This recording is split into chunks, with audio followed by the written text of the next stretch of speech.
Hey guys, in this video I'm going to do an assembly, review, and test out these gym Relife Dip Bars. Now, like any home gym equipment, obviously they're good for at least hanging your clothes on, but we're going to see if they're worthy of more than that in this review and test.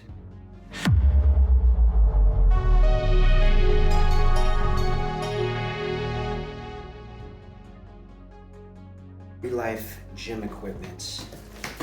Whoa. As you can see here, everything's packaged nice and secure. It's got a pretty small box overall. Inside, they got like a couple individual boxes with different parts. You got your bubble wrap, of course. So even though this box is beat to hell and it came all the way from China, everything came out without issue. You know, no damage in the shipping. So that's always a good thing. So outside of the literal nuts and bolts and Allen wrench, there's really only 9 pieces of this thing. You got the yellow bars, 2 of those. You got the black base feet, 2 of those per side, so that's 6. Oh, so depending on height and preference, you could either put it here or here. So I'm just gonna try here first. We can always adjust that later. You got a connector bar and then 2 pins to basically adjust that, which I'll talk about more. So it's really only 9 pieces. Probably take you about 20 minutes or so to set up. And you might have to make a couple adjustments after you think you got it done, which you'll see shortly. But as far as like the connector bar goes, I'll show you that right here. Okay, so there's a safety connector that we use right here. Like I said, there's a fairly simple installation, and this bar is kind of cool because this is really how you can adjust the width of these dip bars. And like I mentioned earlier, you can also adjust the height. So this is actually really good, custom to different body types, different body sizes, and also different ways you want to work out. You can easily adjust this bar out or in.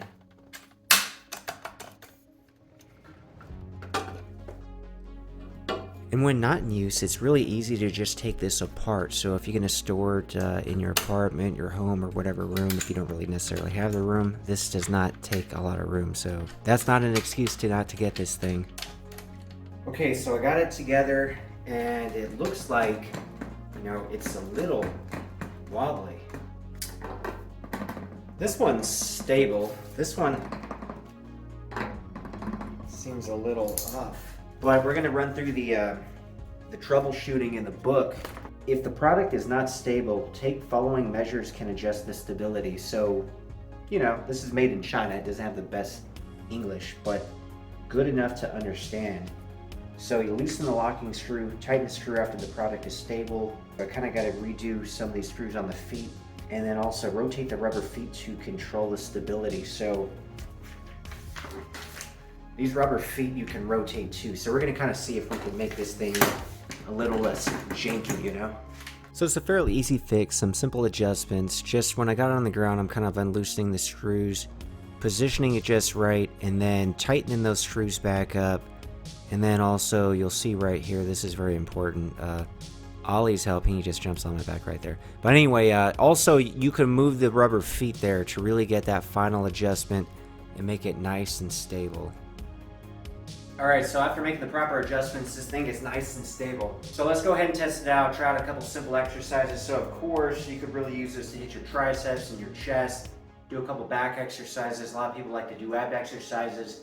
But basically, if you get these dip bars, or if you're training with dip bars in general, you know, the most basic thing is just work on holding yourself up. So arms locked out, obviously, you know, keep your feet off the ground and just hold that there. And you're gonna work your triceps a little bit, your shoulders, your stabilizing muscles, chest a little bit. But you're just gonna hold that there for basically work up to like 15 seconds, 20 seconds, maybe up to a minute. And you do a couple holds like that. But basically, you're just really trying to get used to holding your body weight up. All right, so minimum, if you can hold yourself up, now you can start working your abs. So first, just try to basically do the tuck and hold. So I'm gonna just lift my knees up. I'm just gonna hold that. Basically just kind of, you know, flexing the abs. You feel them working a little bit, but just hold that. And then obviously later you could do, you know, basically leg raises with your knees bent, because that's a lot easier to do than if your legs are straight.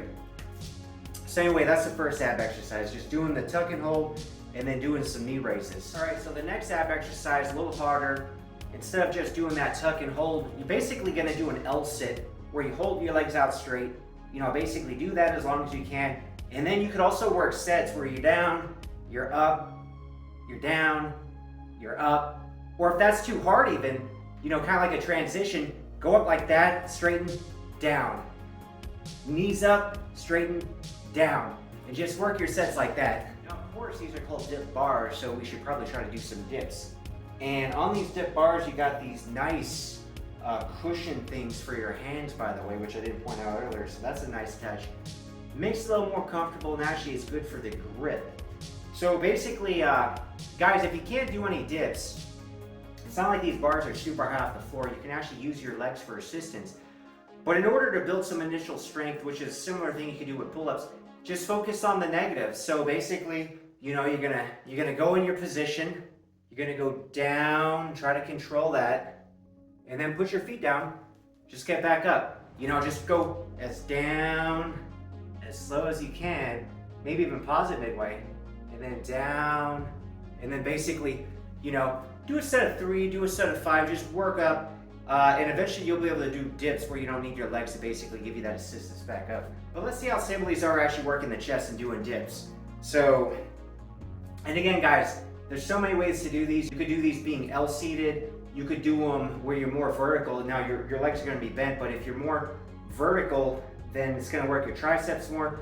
If you're more angled, like you know, your chest forward and your legs back, maybe work your chest more. So it kind of really depends what you want to do. But anyway, you got to build the strength regardless, and then you can start focusing on chest or tris more. So, you know, do whatever dip is initially easier for you. So let's just see how stable these are. You know, I'm gonna go down, I'm gonna go up, I'm gonna go down, I'm gonna go up. You know, and just try to get the mind-muscle connection where you're like thinking of feeling the chest and the tris. And these bars are really stable, by the way. They're not moving at all, which is good. So anyway, very good for the dips. All right, guys, next we'll try a couple back exercises. So with these, you could basically do a row. And to make it easier, I'm gonna keep my feet on the ground and keep them bent. Just pull up, pull up. To make it a little harder, you can straighten your legs out and pull up, pull up. You know, there's so many different variations you can use, either overhand grip, underhand grip. You could focus more on the biceps, you could focus more on the back. You could do them like with one arm, for example. It's like a one-arm chin-up. You know, grab the other hand with your wrist, pull up. So there's like a lot of things you could do, whether you're more novice or more advanced. Another really good back exercise you could try too is the inverted hang. Be careful with this though, but make sure your head, neck, upper back doesn't touch the ground, or just very gently on there. So the negative you gotta be really careful with and slow with. I'm gonna give it a shot. I don't work with dip bars a lot, but now that I have this at home, I'll be experimenting more, but let me see if I can even do this.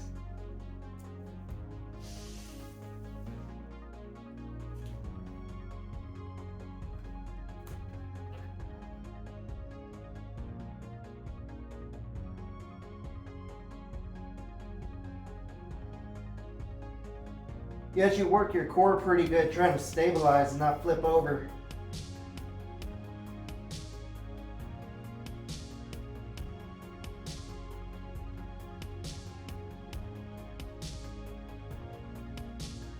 But I'm actually going to work on that and get a lot better. So overall, I'd like to point out these dip bars do feel nice and stable. So they don't take up that much space. You can actually disconnect them here, pull them apart. So when you're setting them away in your like living room, your bedroom, your house, they're not going to take up too much room, or just leave them connected. So they're affordable, they're stable. I recommend them definitely. You guys are interested in this piece of workout equipment, or you want to see what else the company offers, which are many products, check out the video description box. Click the link, go to the website. Also in that description box, or provide a discount code. Make sure to use that. And you got any questions about this or anything else fitness related, go ahead and throw a comment down. And good luck in your guys' fitness journey.